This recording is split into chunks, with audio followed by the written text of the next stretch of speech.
Bonjour à toutes et à tous. J'espère que vous allez bien. Dans cette vidéo, ce n'est pas moi qui vais lire, mais le narrateur, ici, Julie.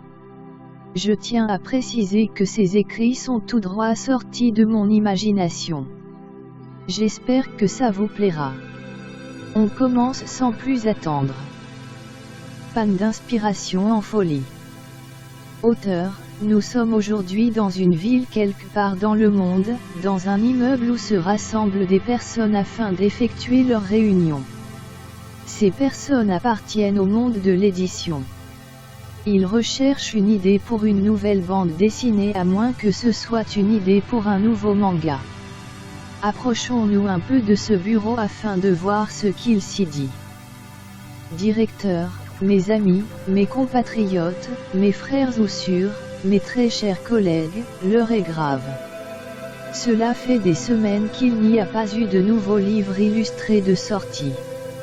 J'ai quelques petites idées pour remédier à ça, et j'aurai besoin de votre avis. Êtes-vous d'accord? Tout, oui monsieur. Directeur, eh bien voilà, ma première idée sera une histoire qui se passera dans un monde différent où 10% de la population seront des mages regroupés dans différents établissements où ils auraient des missions pour aider les gens qui n'en possèdent pas. Chaque mage aurait un pouvoir différent, certains rares et d'autres communs avec un mage noir pour grand méchant mystérieux et ayant 300 ans. Pascal, monsieur, sans vouloir vous vexer, on dirait que vous faites la description du manga Fairy Tail. Directeur, je vois. Dans ce cas, que diriez-vous une histoire de pirate? Un jeune pirate possédant des pouvoirs, car il a mangé un fruit du démon recherchant un fabuleux et mythique trésor. Sophie, là, monsieur, ça ressemble à One Piece, désolé. Directeur, bien, bien.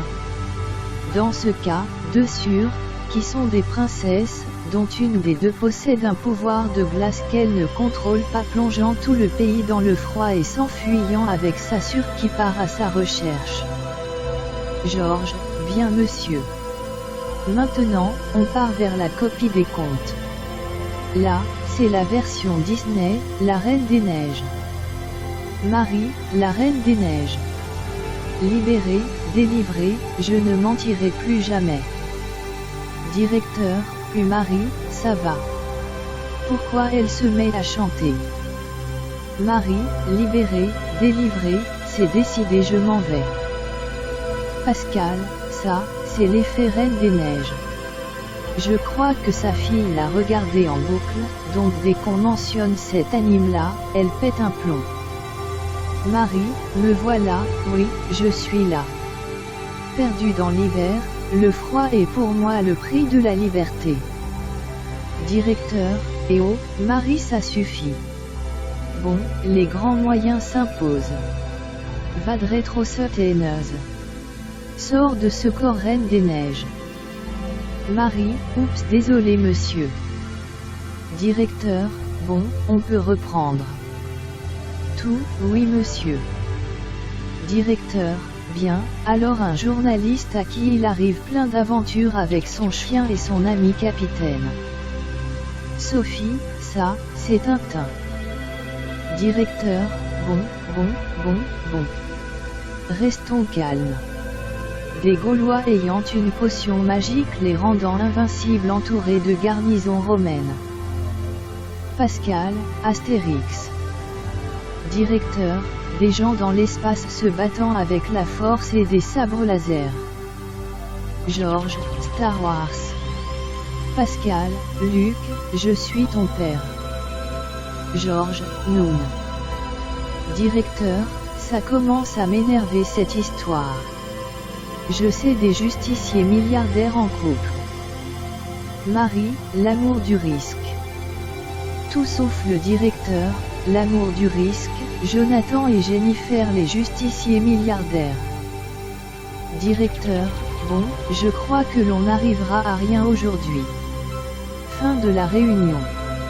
On se retrouve la semaine prochaine, même jour, même heure. Je veux que chacun d'entre vous m'apporte des idées. À la semaine prochaine. Tout, au revoir monsieur. Auteur, voilà les problèmes d'inspiration dont peuvent être victimes certaines personnes dans certaines entreprises.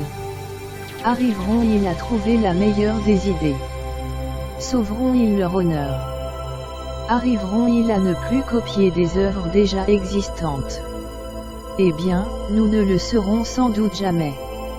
Merci de nous avoir suivis. Au revoir. Merci à vous d'avoir écouté cette histoire. Je vous dis à bientôt pour une nouvelle lue par le narrateur. Ciao.